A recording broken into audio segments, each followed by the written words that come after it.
UFP, the United Federation of Podcasts. Welcome to this very special Patreon bonus content for the United Federation of Podcasts. And today we're doing something a little special for you. Zach Moore and I, hosts of Franchise Fatigue here on the network, are going to be doing a series once a month of Star Trek commentaries for you. But we kind of wanted to tease you guys, and so we're going to drop a couple in our master feed for Franchise Fatigue and our United Federation of Podcasts master feed, just to give you a little tease as to what you can expect. So joining me to do this wonderful commentary today is my co-host on Franchise Fatigue, Zach Moore. Check the circuit. Check the circuit. Did you check the circuit? Yes. Oh, is it good? Yes. Affirmative. Affirmative. Affirmative. Excellent. Well, Zach, why don't you tell the patrons who are hearing this about our tiers? Tell them a little bit about the tiered levels that we have. Yes, so we have a few tiers on our Patreon feed on the United Federation of Podcasts. Our $1 tier, First Contact. Your name and your Twitter handle will be listed in all of our show notes as a patron. So it's a little thank you for a $1 donation. Our $3 tier is Time Portal, so you get early releases. So when we have a podcast ready to go before its regular release date, you'll get to listen to it early. You'll also get the same perks as the First Contact tier.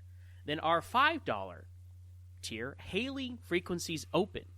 Those are monthly audio commentaries on Star Trek episodes by me, Zach, and you, Brandon. Mm-hmm. We'll count down 3, 2, 1, press play, and you can watch or just listen along with us. This is a tradition we started over on Trek FM that was a big success, and we always enjoy watching Star Trek together and talking about it. So that's that tier there. You'll also get the same perks as the Time Portal and First Contact tier. And finally, we have our Warp 10 tier. That's for $10 a month, Warp 10. You'll get a guest spot on our Patrons Appreciation Podcast, Warp 10. About an hour plus, hour and a half conversation on any topic if you're choosing with the host of UFP. You'll also get the same perks as First Contact, Time Portal, and Hailing Frequencies Open. So we appreciate your patronage in advance. We know we're building our content here, so we hope you enjoy this extra value material, and we thank you for whatever donation you can give to UFP. Excellent. And so today, the first one that you're going to hear from us is going to be an audio commentary for the Season 2 Short Trek episode, Q&A. And we chose this because, I don't know about Zach, but I love Q. Yeah, I mean, I thought it was so clever to, because you can only use Q in so many ways, in a title for Star Trek. And obviously in Star Trek Edition, whenever Q's in the title, Q shows up. And I thought that's a brilliant way to have another title with Q in it. So I'm very excited for another Q episode, Brandon. Yes, excellent. I can't wait to talk about John Delancey in this short trek. He's the best. Are you ready to start? I'm ready. We are going to do a countdown. I will go 3, 2, 1, play. And when I say the word play, that's when you hit play if you're watching along. On my timer, I've got 14 minutes and 7 seconds left in this wonderful Star Trek The Next Generation short trek featuring John Delancey. Are you I wonder ready? how many people are going to be confused. Excellent. 3, 2, 1, play. Star Trek Discovery, what's going on here? This is weird. Excellent. Yes, we know, we were just fooling. There's no John Delancey in this. We have the, what is this, the Spock in number 1. So Yes. Spock's excellent. First day on the Enterprise.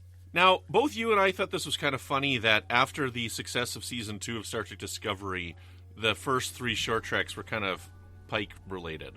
Yeah, because that's the most popular thing from Star Trek Discovery, is things from the original series. Yes. And, So and you remember Brandon, when Pike showed up in the first episode of Season 2 of Star Trek Discovery? I did. And they're all looking around the Discovery and like, oh, wow, the Enterprise crew members are like, oh, wow, you guys have all this advanced technology. And Pike's like, hey, don't forget, we got the new uniforms. Mm-hmm. Right? And now here we are, I don't know, 5 years, 10 years before that scene, and we have Spock in the quote-unquote new uniform. So. Yes. Which works so yeah, for me. I complain about uniforms in and out of universe with the show. So You do a lot of complaining when it comes to the Star Trek Discovery. well, I think they asked for it, Brandon. Do they? What do you think of number one? What do you think of, what is it, Rebecca Romijn? Is that how you say it? Rebecca Romijn. Rebecca Romijn. I know her. I know her best from playing Mystique in the X-Men films, and I think she does a fine job as number one. She doesn't have a lot to do, really, but perhaps if we get that Pike show that everyone wants, we'll get to see more. Okay, so what's up with these hallways? The TOS Enterprise didn't have blue hallways. Yeah, well, they repainted the Discovery set because they're on a budget, but see, it's red, so it's the Enterprise. Okay. The aesthetic stuff, I know it doesn't bother you. I think as long as they can find an in-universe explanation for why things look different, I have no problem with it. Okay, well, you want to know what really bothers me? Okay. We're about to see it right away here. So, nothing bothers me like the inside of the turbo shafts on this, because this is just completely, totally asinine. What is going on here? This is ridiculous. Are we to believe this is what the inside of the Enterprise looks like? I understand turbo lifts, they go up and down and left and right, but they don't need to be a roller coaster. Yeah. Also, I got to say, as we get into it here, Spock, he's shouty Spock. That's why I was a little bit shouty Spock off the top. But it's like, hey guys, you remember when he was shouty Spock? It's like it's almost too meta. I don't like that. Star Trek shouldn't be meta like that, in my opinion. So you know why this turbolift breaks down, right? Why is that? Because they're not holding onto the handles. Yeah, right. I mean, the set designer goes to the trouble. I at least appreciate they incorporated the handlebars for the turbolifts as they were in the TOS time. But then they don't even use them, and then they have this, iPad on the wall, as opposed to the handlebars. So do they think the handlebars were just decoration and they have no function? Yeah. I think someone showed them what an original series turbolift looked like, but they haven't watched an original series episode, therefore they did not know that they were supposed to use them. Mm-hmm.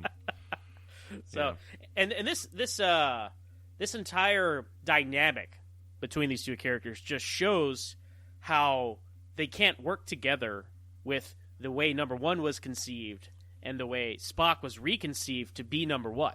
Right. Because the reason Spock is the way he is because they had to configure the cast and the characters and the personality traits when number one was no longer on the show.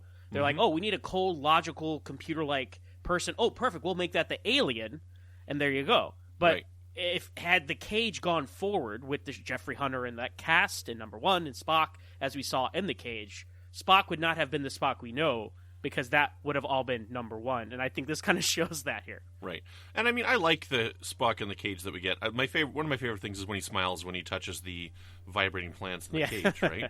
I don't know. I like that a lot. So, when we get into this here, near the end of this episode when he's singing, I don't know, I think that's pretty fun. I like it. It fits within Star Trek continuity here.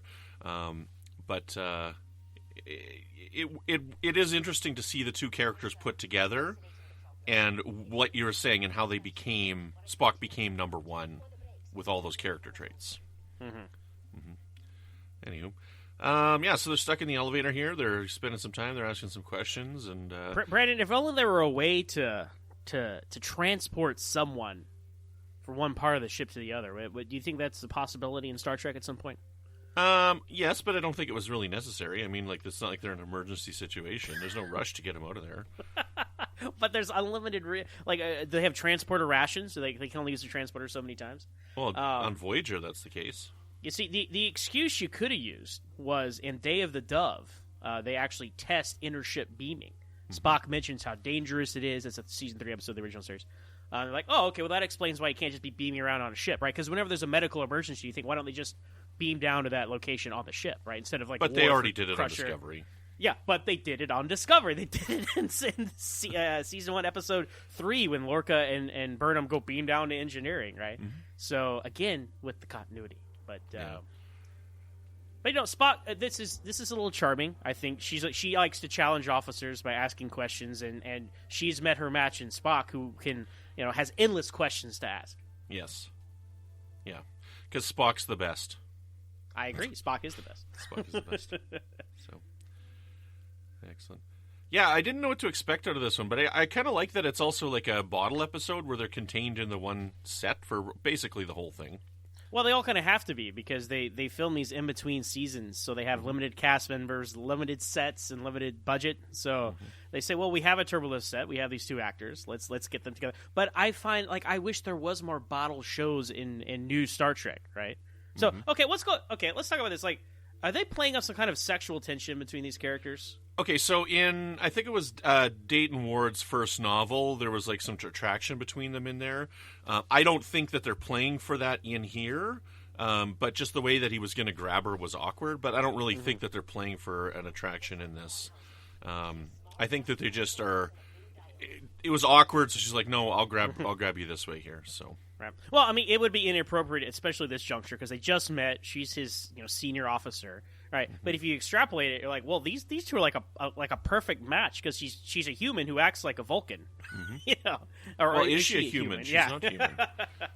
I don't remember what she is. Never established on screen, but So you think, oh well, she's like a perfect match for Spock. So you understand why they would gravitate towards each other. So this reminds me of Star Trek V, though, hey, when they tried to get out that way. You could have warned me. Yeah. Did Jim? Yeah. Also, Disaster, Next Generation, where they're stuck in a turbolift. Picard and the kids. Very much so. You are the first officer of Radishes. That's like you know what? That character is underrated. That guy better show up on Star Trek Picard. So. I hope he's one of the people in Picard's ship. Yes. His ragtag team. Yeah.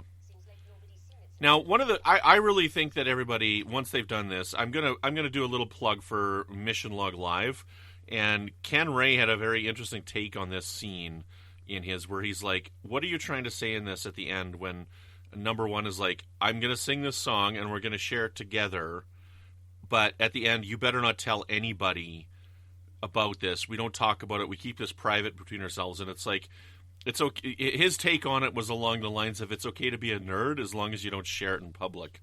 Like do not let your geek flag fly was the message I got from this. It's like what I don't understand. Like this is the 23rd century, right? We're supposed to have evolved beyond these petty prejudices, but it's like, hey, if you're a little weird, they'll eat you alive out there, so keep it to yourself. Like, that's a terrible mindset in this century or that century, in my opinion. Right, especially in a Star Trek fandom when you've got people who are cosplaying all the time, and, it's all about showing your pride for your love of your franchise. Mm-hmm. Now, I like this moment, where she's, like, challenging Spock about, like, can you do that? And he's like, I have lived my whole life like that, right? And, like, see, that's the Spock I know.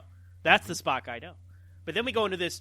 Her burden is that she likes to sing. Yeah, like weird. What?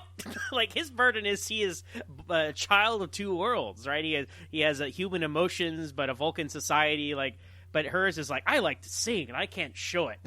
Like what? Yeah. So that's I don't know. That kind of undercut whatever emotional weight that had to me because it's such a trivial thing. Plus your point of the contradiction of.